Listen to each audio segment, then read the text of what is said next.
Hey, welcome to Life in the Leadership Lane. I'm your host, Bruce Waller, where I get to talk to leaders who are making a difference in the workplace and in our community. What did they do to get started?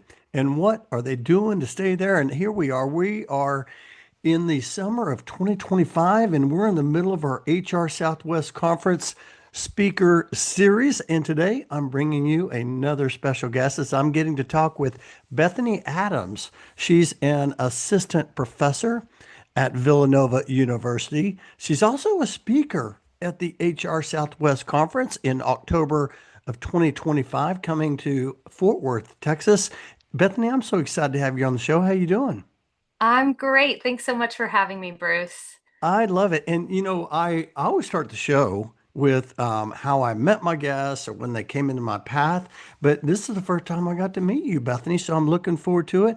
Aaron Swain had connected us, and we're doing the Speaker Spotlight series. And so we're going to talk about the conference. Are you excited about the conference coming up? I am thrilled. I'm originally from Texas, so I live in Philly Oh, now, but so it's always really fun to get to come back to my home state and actually be around a bunch of Aggies too. I know there'll be some Aggies in the crowd, which I don't get that all that often where I speak. So it's really fun to be able to say things like gig 'em and have people know oh. what I mean. Or other people go, "Oh, what are you saying?" Yeah, they probably don't get that in Philadelphia. So No. I love that. Oh my God. Now, have you spoke at the HR Southwest conference before? I did. It was several years ago. Okay. So Villanova has been an exhibitor there for a Hmm. few years. I teach in Villanova's graduate HR program. And so they introduced me to the conference and kind of that was my starting speaking in Texas. And it's Hmm. been really fun and it'll be great to be back.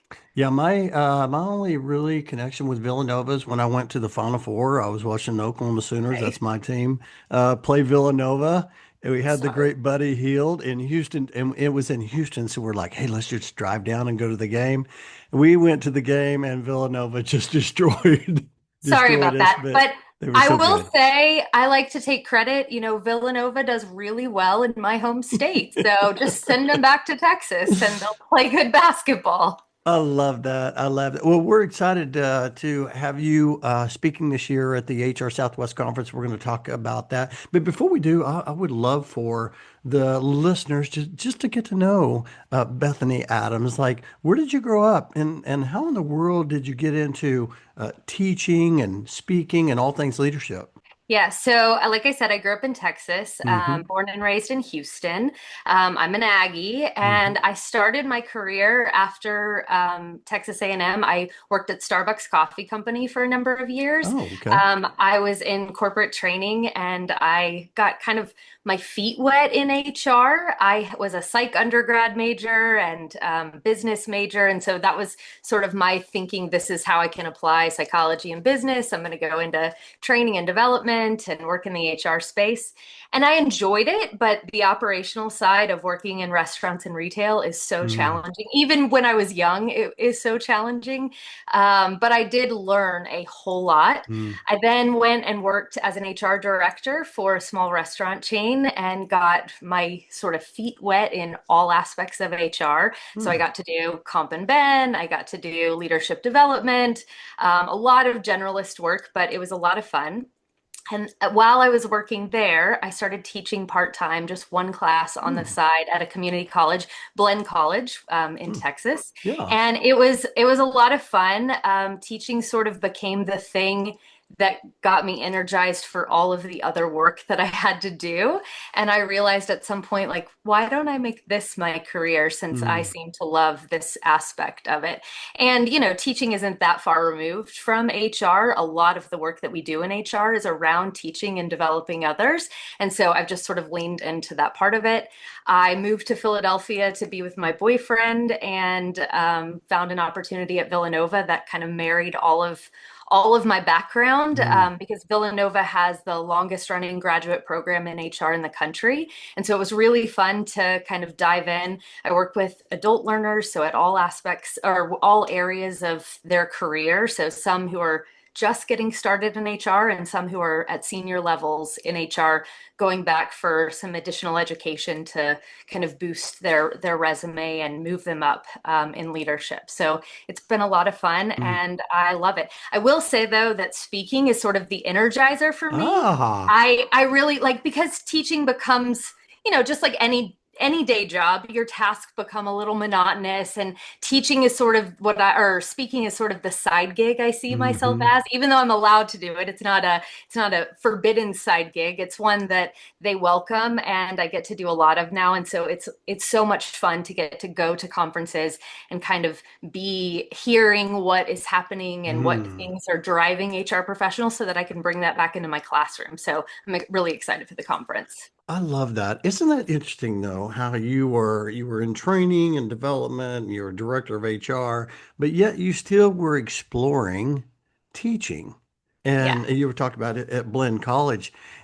Where does that come from? Because I think a lot of people are looking for, like, it sounds to me like you're like, hey, I'm trying to find my lane, I'm trying to find purpose in the things that I do.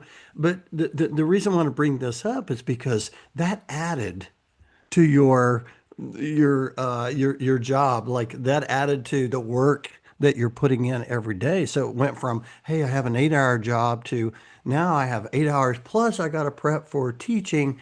I don't know, where does that come from? So I think part of that is just who I am, right? Like Hmm. I'm always looking for purpose and meaning in the things that I do. Yeah. And I also get bored easily, so I'm always looking for the next thing to keep me entertained. But I also think that part of that is, some of the roots of what makes a good HR professional is, Mm. we're always looking to learn and early on in my career, teaching was learning for me. I hadn't been in the classroom. If you ask my mom, who was a middle school teacher, will Bethany be a teacher when she grows up? She would have been absolutely not. Like that is just not in the cards for her. But I think that because I wanted to learn more, I learn every time I teach, and so it's kind of fed that desire in me, which I think that Mm. many HR professionals have. We want to learn the business. We want to help others be better at their jobs. And so we're trying to learn as we go. And Mm. I think that really kind of keeps me, I'm always looking for something else. And it very much Mm. aligns with what I'm going to talk about at HR Southwest around job crafting, because it was sort of my way of Yeah. crafting myself into the role that I wanted. Oh, I love that. I love that. Well, let's talk about the HR Southwest Conference. It's coming to Fort Worth, Texas, October the 12th through the 14th at the Fort Worth Convention Center. This is the 84th year of That's the HR wild. Southwest Conference. So it's been going on a long time. Your topic is job crafting to elevate engagement. Let's talk about this. Like, what is job crafting? And share a little bit about, you don't have to share your whole presentation, but share a little bit about what you're going to be talking about. Yeah, so most people haven't heard the term job crafting, but I would say that most people do some aspect of job crafting, whether they know it or not, in their roles that they have. Job Mm-hmm. crafting is this idea that we are shaping the roles that we have in order to find more fulfillment and engagement in the work that we do.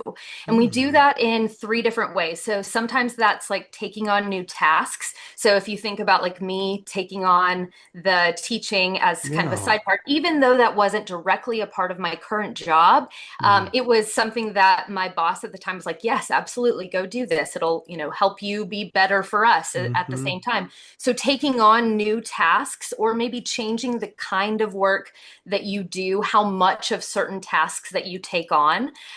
Relational crafting is where you sort of think about the relationships that you build as a part of your job. Mm. Go out of your way to maybe engage with someone outside of your, current team or who works in a similar role in a different organization. That's relational crafting, where you're trying to really think about how your relationships either bring you joy and meaning or also can help you be better at your job. Mm. And then cognitive crafting, I like to call this one purpose crafting, Mm. which is really about the way that you frame the work that you do in your own mind so that you get fulfillment out of it and you feel like you add value. Mm. So the way that we might do this, if you think about like a janitor in a hospital. This was actually the earliest job crafting research was done in a hospital setting. And they interviewed some of the janitors in the hospital and they asked them about, how do you see the work that you do within the meaning here in the hospital? And I think that there's a lot of people who would look at that work and go, it's not so important.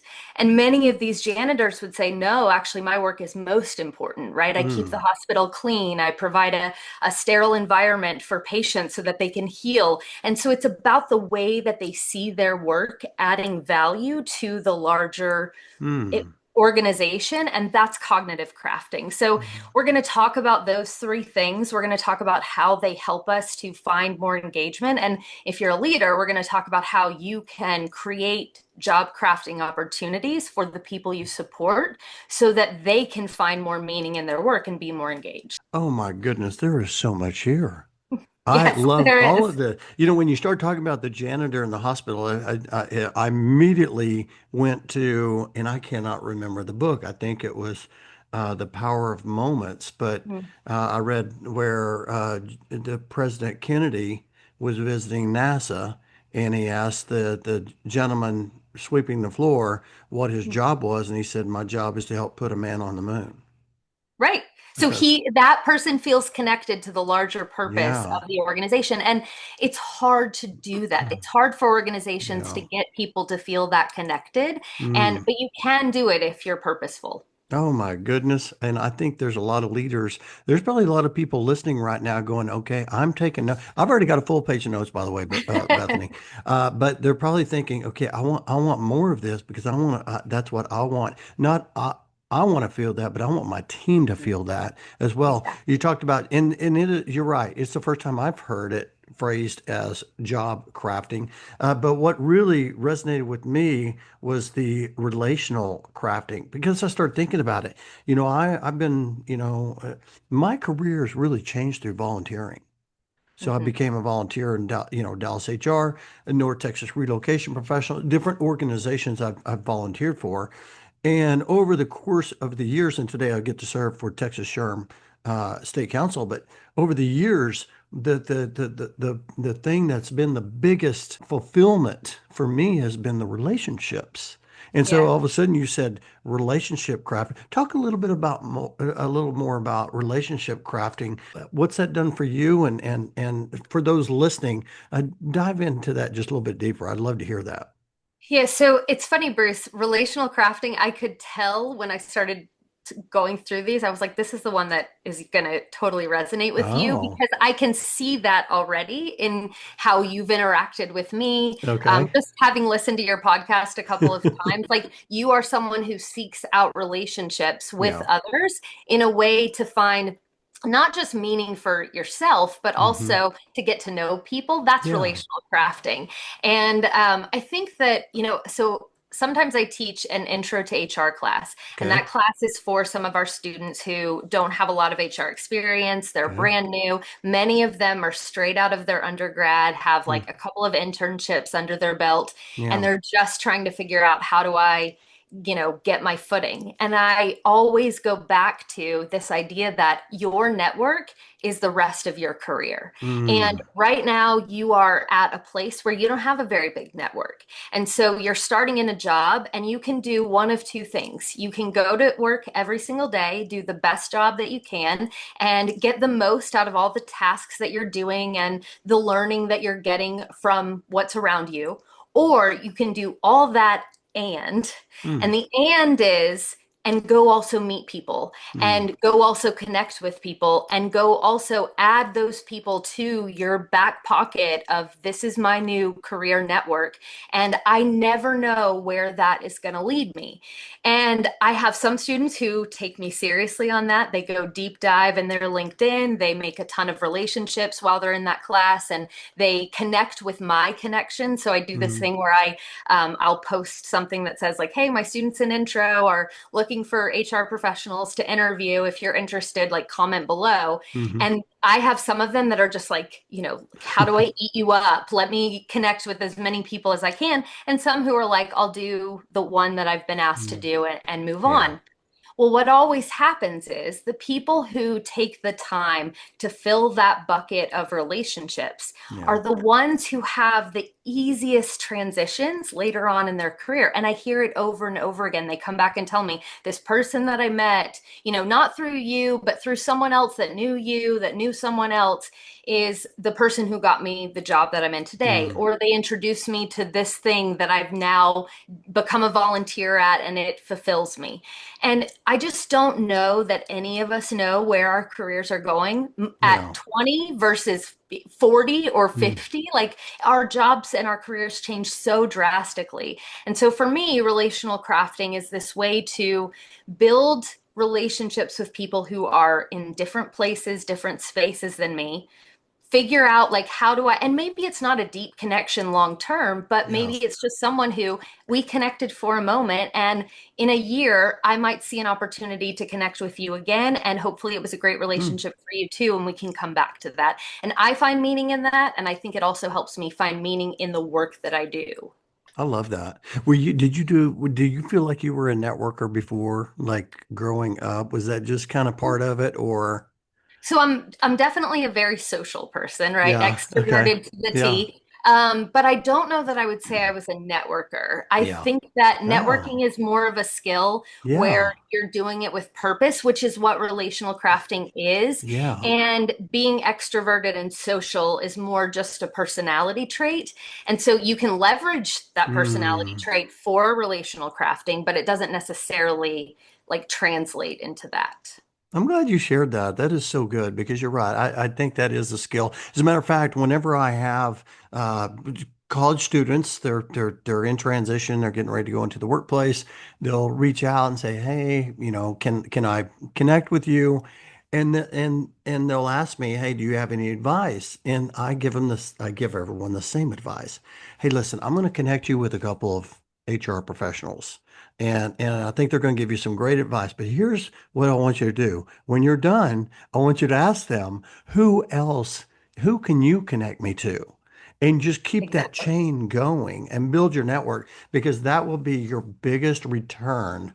The Mhm. people investment's always the biggest return. And so I Yeah, love and that you shared that. And if you think about it, like in the job, if you think about Yeah. this, how can leaders use this internally? Mm, Well, research tells us that when an employee feels like they are isolated in the work that they do or in their job, they're less likely to be engaged, they're yeah. less likely to be a high performer. But when they are connected, they feel like I have outlets, I can go and ask people things. So even if you are an individual contributor, don't work on a big team, finding ways Mm, to connect with people outside of the work that you do mm. makes you feel more connected to the organization. And it also gives you resources when you run into problems. Maybe I don't want to go to my boss and say, hey, Right. I've run into this issue and I don't know what to Right. do with it. I don't Yeah. necessarily want to tell my boss that, but if I know Bruce and Bruce works over in accounting and Yeah. Bruce can tell me a couple of ideas that they had during their time, well, now I have an outlet that I can use and a resource Love that. for this challenge that I have. I love that. I love that. Oh my goodness. I I cannot wait to hear you speak at the HR Southwest conference. This is going to be so good. So be sure and register for the conference. And then once you register, you've got to sign up for Bethany's session, Job Crafting to Elevate Engagements. Hey, I was thinking about engagement before I got on here. When I was serving as president of Dallas HR way back in 2012, engagement was at the top. Here we are in 2025. Engagement's at the top. Yeah. Everybody's looking for an engaged workforce. Why do you think that's so difficult? I think that engagement is hard because we think about the way to engage others as the way that we want to be engaged. And Mm, oftentimes that's not the answer. We yeah. have to engage people in the way that they want to be engaged in the work. I also think sometimes we miss that engagement doesn't always come from a motivation that's internal. Sometimes it's the structures that we create around people that can keep them engaged. So if you give people autonomy and some choice in the work that they do, they're more engaged in that work Mm. versus I told you what you need to get done, go get it done. Okay, how can I feel engaged in that? You Yeah. just laid it all out for me, right? Yeah. I also think that right now we're at this weird tipping point where people are really unsure of what work is going to look like in the future. No, Yeah. people don't know because of all of the changes that are coming with technology and AI. Our jobs are going to change. And so people feel unsure of how to connect with the work that they do because they're like, what if I love this? And Mm, some robot comes in and does this work for me now, and I have to completely, pivot to something else. I think leaders are worried too because they don't want to engage you too much if that work's going to be taken away from you. yeah. And so I think that figuring out how people can find purpose in the work that they do every Mm. single day is really important for engagement. That's so good. I love that. This is going to be a fantastic session. You mentioned that you enjoy, like you get energized by speaking. Like when did you first feel that? And I guess does that happen every time? Maybe not every time. Yeah. It probably depends on how many speaking gigs I have in a row. Okay. If you get me Yeah. on like speaking gig 8, I'm like, not so Oh, much. right. Um, but but I will say that because when I'm speaking at Yeah. conferences and Yeah. I do some corporate speaking as well, Okay. yeah, so I've done like a handful of like keynote sessions for Yeah. corporate conferences Yeah. and things like that. I get to connect with a lot of different people. Yeah. And that part of it helps energize Yeah. me because it also makes me think I'm the kind of person who's like very social. I'll Hmm. go interact and then I'll go sit in a corner and read a book and be all in my brain thinking. Yeah. And interacting with new and different people helps me think about their perspective and the way that they see the world, Mm. and that helps me then reframe a talk for the next group or the next class that I teach. And so I really like that part of speaking. Bethany, you are my kind of people. I'm sitting there going, I feel that. I'm right there with you. Yeah. Hey, okay, so I want to ask you one last question before we pivot, and that is like, who needs to Mm. attend your session? And then I'm gonna preface that with also, oh, and when people walk away, what are you hoping people will walk away with? So, does anybody need to attend your session, or only for new people to HR? Who needs to attend? So I'd actually say it's going to be good for anyone, Yeah. but if you sit at a leadership role in your organization where you're being asked to lead people and create culture, Yeah. this is a session for you because Okay. we often think about culture creation in some very tactical ways, and this will be a way to think about it in a way that you can relate to the individuals that you serve and remember that they're the ones who create culture, not Yeah. us. Like I can tell you what the culture will be, but they're the ones who are going to engage with it. And job crafting helps them do that. Mm, love that. We will definitely walk away with some like individual tools. So for Yeah. any individual who comes in who's like, I'm not a people leader, but I'm looking for ways to craft my own job for more meaning. I'll give you some Mm, tools and tactics for that. And then hopefully everyone will walk away with kind of a new lens to how they think about shaping their own work for the future. yeah, that is so good. And it's coming job crafting to elevate engagement. Bethany Adams, it's coming October the 12th through the 14th at the Fort Worth Convention Center in Fort Worth, Texas. It's going to be so great. Hey, I want to shift to It's Time to Accelerate. I want to ask some kind of some fun facts to get to know you. You're a continuous learner, so I'm sure you're a reader. You have any favorite books or podcasts? It's funny when you ask this question, I'm like, do I go with the nerdy like business book or do I go with the silly fun things that I listen to? I'm going to give you both. So Okay.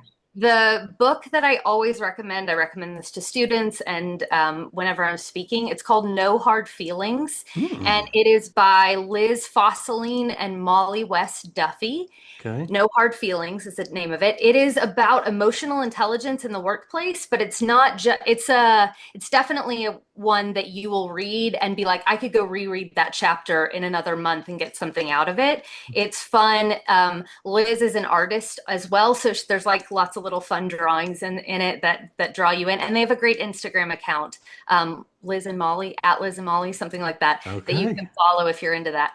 My fun one is I love the Giggly Squad, which is so girly and silly, but it's a podcast and probably like younger than me, but I feel young when I listen. And I can listen to those two girls on my way to work and just laugh. And, it's absolutely I nothing love that. business or anything related. It's silliness. I And I love love that.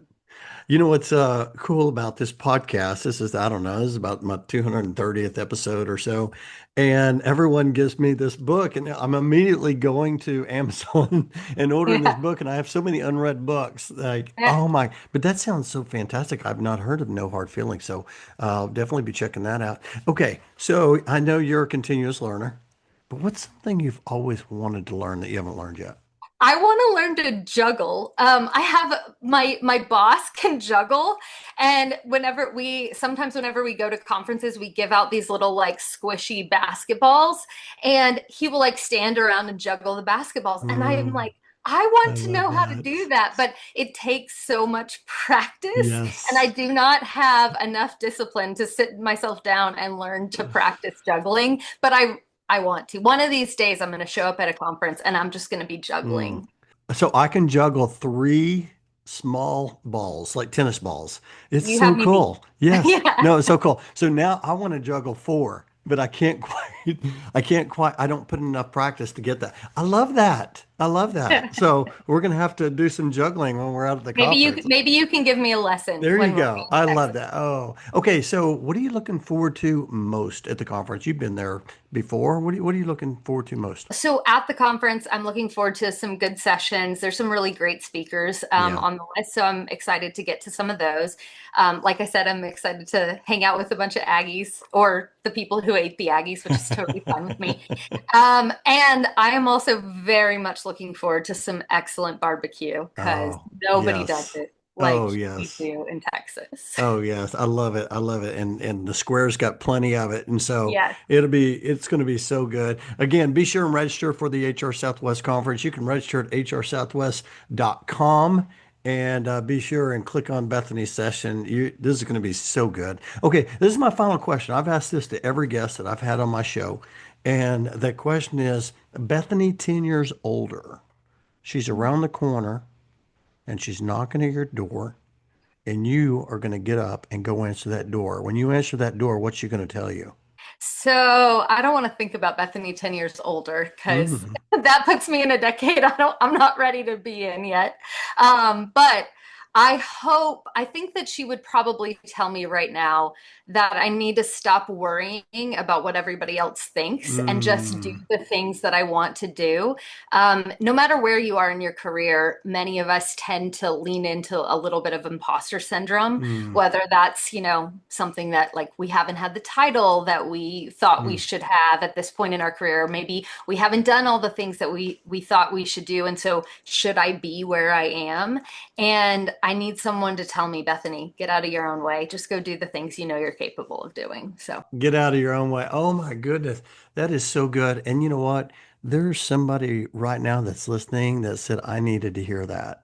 I needed yeah, to I hear hope that. so. So I, thank I need you. to hear it. So Yeah, yes, and I do too. So I love it. This has been so much fun. I am so glad that you came on the show and shared a little bit about your topic coming up at the HR Southwest Conference, job crafting to elevate engagement. It's going to be so good. Hey, but somebody may not want to wait until the conference to connect with you and to learn from you. If somebody wanted to connect and they wanted to learn from you, what's the best way for them to connect?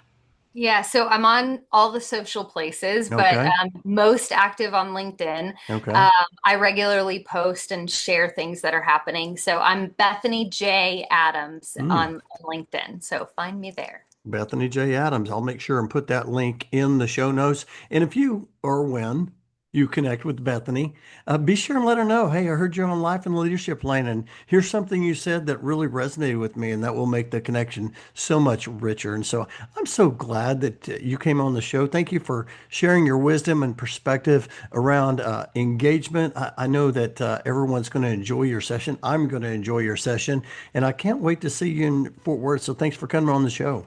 Thanks for having me, Bruce. Awesome. Okay, I'll talk to you later. Bye.